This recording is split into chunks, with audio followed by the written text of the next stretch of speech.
9, 12, 10, 28, 2, 23. This is the DSR Podcast.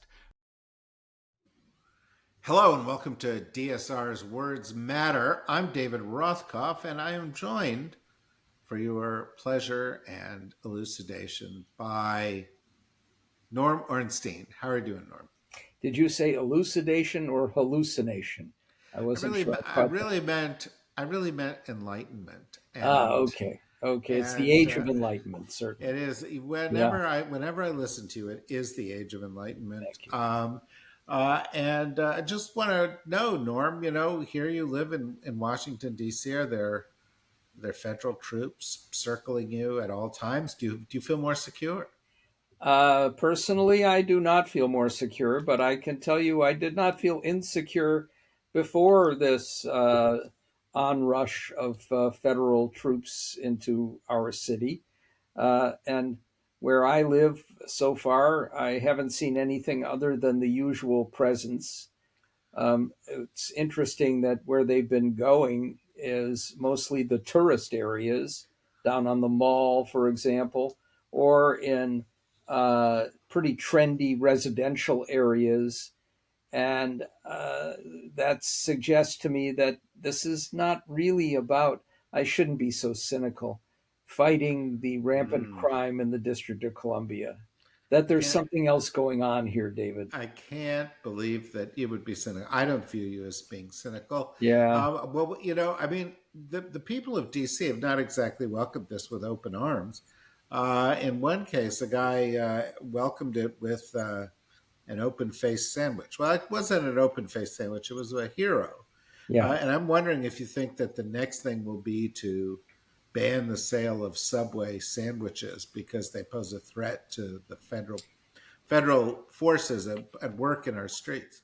They charged this guy with a felony. And I'm thinking that if instead of having the shields of police, pickaxes, and other things that were used to assault our police on January 6th, if they had used Subway sandwiches, maybe Trump wouldn't have pardoned them after they'd been convicted of assault. Well, there's assault with a sandwich. There's a lot of chemicals in those Subway sandwiches, and some of them could be very bad for you.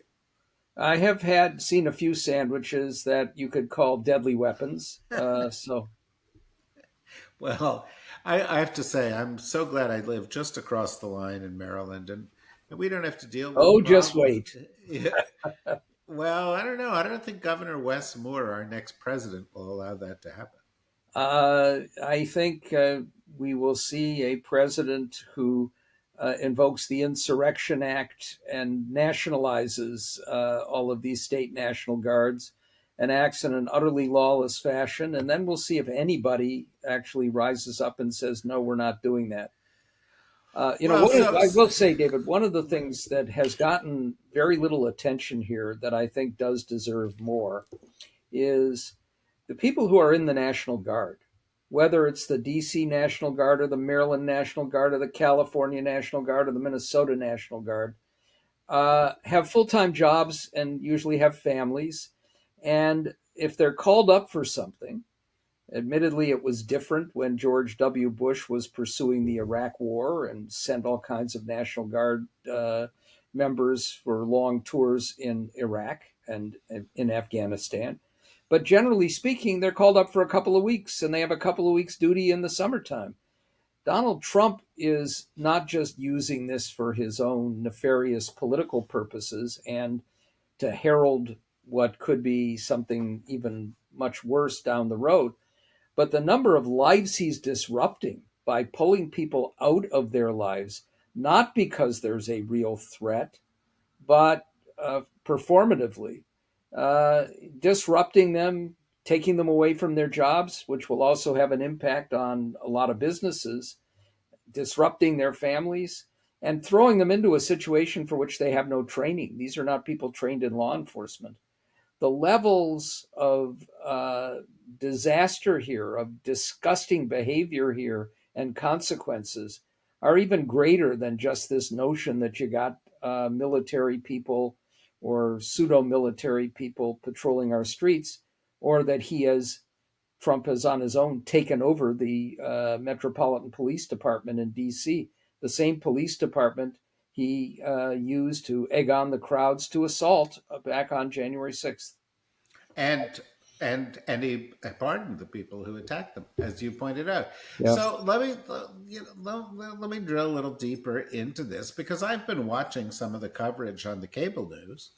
Not that anybody else watches cable news, particularly in August, but I was watching some of it, and some of the pundits, the really smart people who get on TV, other than you and I, who do occasionally, is they were like sitting there going, well,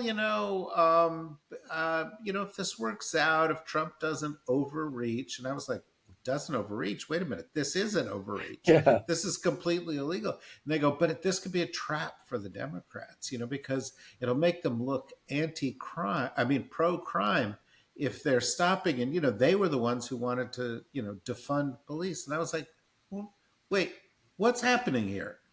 Here is a guy illegally using troops, federal people in these cities, in this city, saying he's going to do it elsewhere. It has nothing to do with crime. The crime rate is down. What it has to do with is, as he does every single day, trying to expand the power of the executive and impose it on his enemies in the most ugly, authoritarian way possible. And when he says, I'll do this in Chicago next, or New York, and yeah, I can declare a national emergency, that can allow this. I think people's blood should be running cold, and instead you've got pundits going, well, this could be okay. It reflects the broader indictment of the pundit class and our press corps more generally. We've seen this also with the Democrats' response to the Texas attempt, egged on by Trump, to do a redistricting to eliminate every other Democrat who is serving in their already outrageously gerrymandered congressional district plan.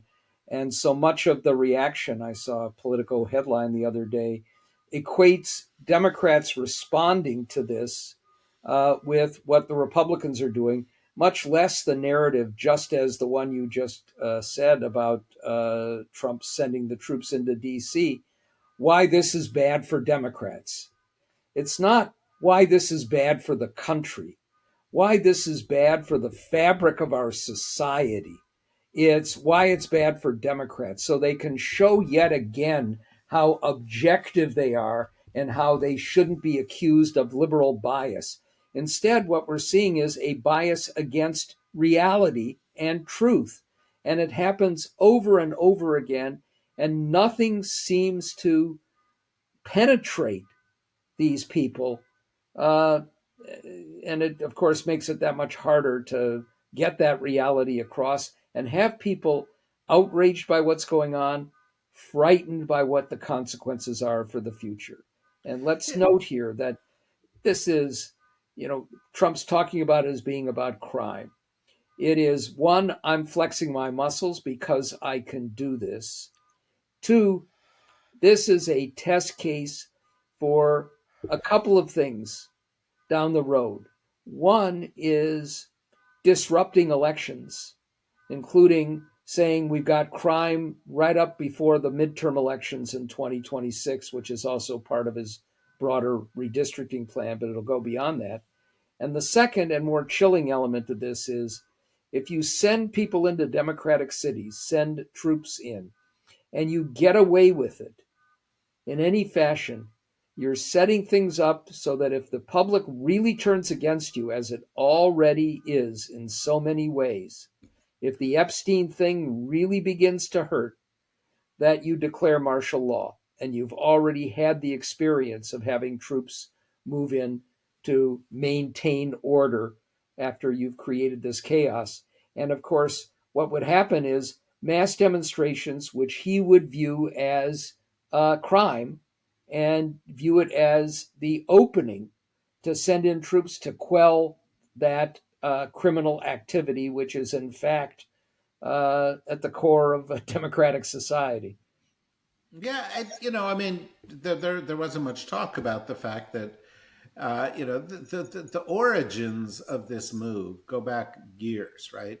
Trump wanted to send in troops to put down the BLM unrest, the post George Floyd unrest, And in shoot people. and shoot people in 2020.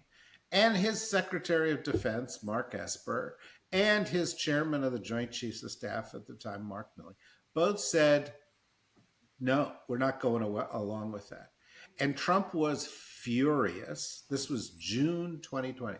He was furious and has spent a lot of time thinking about it. And one of the steps that he took that people misunderstood in order to get here was appointing a complete spineless party boy, Fox News host joke of a Secretary of Defense who would just go, "Oh yeah, boss, whatever you want, boss. You want troops?" Yeah. In fact, there was a Washington Post story this week that there is talk of creating a military division with the express purpose of responding to civil unrest in the United States. What would that unrest be? It would be anti-Trump protests, and so this is authoritarianism. This is the work of strongmen. It's the work of this is how dictators operate. Um, and the entire government is being wired to accept it. To me, when pundits, sort of say, "Oh yeah, it's about crime. I'm buying the Trump thing." It makes it possible. It greases the skids. It says it's normal, and it's not normal, except in um, dictatorships around the world. And it's worse even than what we've seen in places like Hungary or Turkey or Egypt. And the fact that this is happening in front of our eyes at a rapid pace, and our press corps is shrugging its shoulders, watching the White House press corps. Thank God for Lawrence O'Donnell, who really is the only one on electronic media, at least, who takes them to task in the right, tough way. There are others in print, like especially Margaret Sullivan, the former public editor of the New York Times. You and I try to do our little bit as well. They don't ask any questions of Trump that challenge him. They don't follow up in any fashion. He holds a big press thing the other day about the Kennedy Center. No one asks him about Epstein. No one asks him about his quote unquote joke that he's going to rename the Kennedy Center the Trump Kennedy Center, or that he goes off on this narcissistic, sociopathic tangent that he's going to give himself a Kennedy Center honor next year. I mean, we're looking at behavior that is first dangerous and insidious with the Defense Department, with troops, with the willingness to use force, with the kidnapping of Americans by ICE agents and others. We don't even know if they're agents, showing up without any ID, without any visible markings, with masks on and spiriting people away. We see no outrage that a New Zealand native woman with a legal visa working in an important position in the upper West Coast, who took her kids to go back to New Zealand to Vancouver because the flight was easier from there, went back into Washington with her 6-year-old son on a completely legal visa from New Zealand, and they sent them both, spirited them away to one of these hellhole facilities in Texas where they are still being held in squalid conditions, and we get nothing. I mean, this is, you could say Rome is burning. The country is now burning, and we have a bunch of people who are shrugging their shoulders or saying why this is bad for Democrats. Yeah, but Norm, this is America. You could watch America's Got Talent. You could go to the Dairy Queen. You could go to the beach. there are a lot of things people have to do. They don't just have time to get hung up in all this political stuff. And, Washington's been dysfunctional for a long time. And who wants to watch this stuff? And yeah, sure, Trump wants to do this, be the host of that. He behaves like Kim Jong un. But how does it affect my life? David, I'm going to take that excerpt and send it to Yeah. the White House because when Trump's nominee for the Bureau of Labor Statistics, who it turns out is not just a quack, but also was there on January 6th, if by Oh, some and his strange, old office featured a big picture of a Nazi battleship also. yes, Right? that's right. Um, if somehow he is forced to withdraw, that last excerpt might get you in contention to be the head of the Bureau of Labor Statistics. But the problem there is that you are so far better qualified for that post than anybody that he would nominate that you're probably out of the picture there too. Well, yeah, because I could do arithmetic. And also, I'm Yeah, unwilling to go. The Trump administration has these loyalty tests, and you don't have to just kiss the president's ass. You have to then report on the president's ass and say it was the best ass you ever saw. It smelled delicious. It tasted a little bit like a cheeseburger. And I mean, because otherwise, right? I mean, that's how they're ending up with all of these crazies. But let's yeah. talk about the Kennedy Center for a second, because I know that you hold the Kennedy Center dear. You're a Washingtonian. You're a person of culture. You used to go down there a lot. And Donald Trump is going to host the Kennedy Center honors. Now, most people might say, well, he's from showbiz. Give him a break. It's a little entertaining. And, sure, he wants to name the Trump Center. They can name it the Trump Kennedy Center. I was surprised he was leaving Kennedy in there. And he That's a wants to, temporary feature. yeah, he wants to name the Opera House after Melania because of her contributions to the arts, which you may comment on if you wish. But what I didn't see on any network broadcast or cable broadcast or prominent podcast or newspaper page anywhere was anybody going, this is fucking insane. Yeah, I mean, it's just like everybody's like, oh yeah, no, he does that kind of. It's crazy. I mean, in the craziest Central Asian dictatorships where every street has the likeness of the head of state, they don't behave the way this dude is behaving. And yet we're like, oh yeah, no, that's Trump. That's just Trump. Why shouldn't he host the Kennedy Centers or the Kennedy Awards, or say he's 90? Say he essentially picks the winners now. I mean, he's going to be a little upset because, um, I started reading some quotes from Gene Simmons of Kiss, yeah. and they weren't so pro-Trump. I got a feeling that award may not happen the way it's currently being planned out.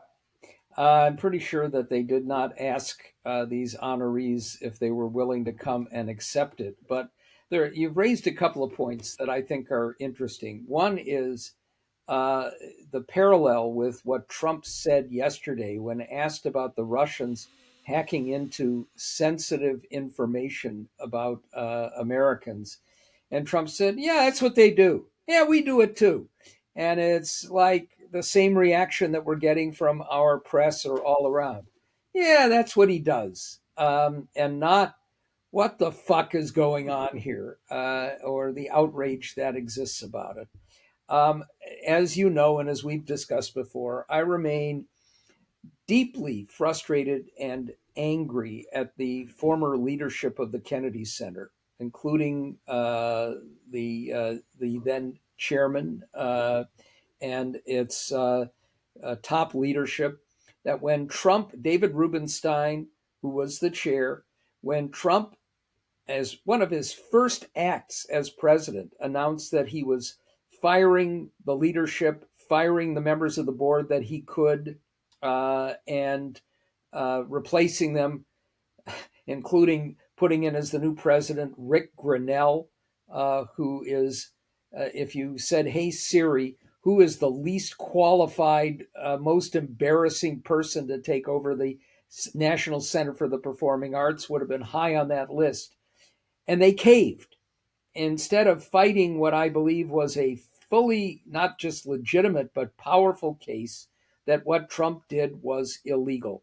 And when they caved as they did, it opened the doors for others to cave and let us Let me. down this path. I don't mean to interrupt you. I Yeah. seldom do because I'd rather hear you than me. But I know some of those people, and I was speaking to one of the people who could fit the description that you're talking about, and they said that it was the inclination of some of the people who you also just mentioned to try to go along and see if they could weather the storm and ride it out and be part of Trump world. And they had been through other administrations, and there were people who were senior who were just like, let me see how far I can get with this. And I think it's a very relevant comment because Trump didn't have the power to do what he did there. Congress doesn't care. He doesn't have the power to change the budget. Congress doesn't seem to Yep. care, and he doesn't have the power to change what's being on display at the Smithsonian Institution. Yep. But he seems to be doing that, and they're just more people than you can count going along with this when they should be protesting in the streets. They should be throwing Subway sandwiches at, you know, Trump. I mean, like, what is it going to take to get people outraged that we've lost democracy in this country? I actually fear that it's not going to be about losing democracy, but our hope is going to be that as the economy goes south, because he's just screwing everything up, that a lot of people who were fine with blowing up democracy because it doesn't affect their daily lives are going to see that what's going on does affect their daily lives. And maybe we can mobilize along with them to gain some foothold. I will say, as we continue our usual rants, um, what he's done with the Bureau of Labor Statistics, what he's done with weather and weather forecasting, what he's doing with tariffs, what he's doing with immigration. For the American business community, seeing its future workforce basically disappear or end up in a shambles, seeing that their need to plan ahead, which is based on adequate, accurate economic data about the state of the American economy and about the globe, knowing that a lot of your business depends on accurate weather forecasting in advance so that you can prepare for catastrophes, all of that going away. And the business community appeasing him over and over again, just as you say, not stepping up and saying, we've got to draw the line here. We need our allies to push back against these threats. And it's just so reminiscent of what we have seen with other dictatorships.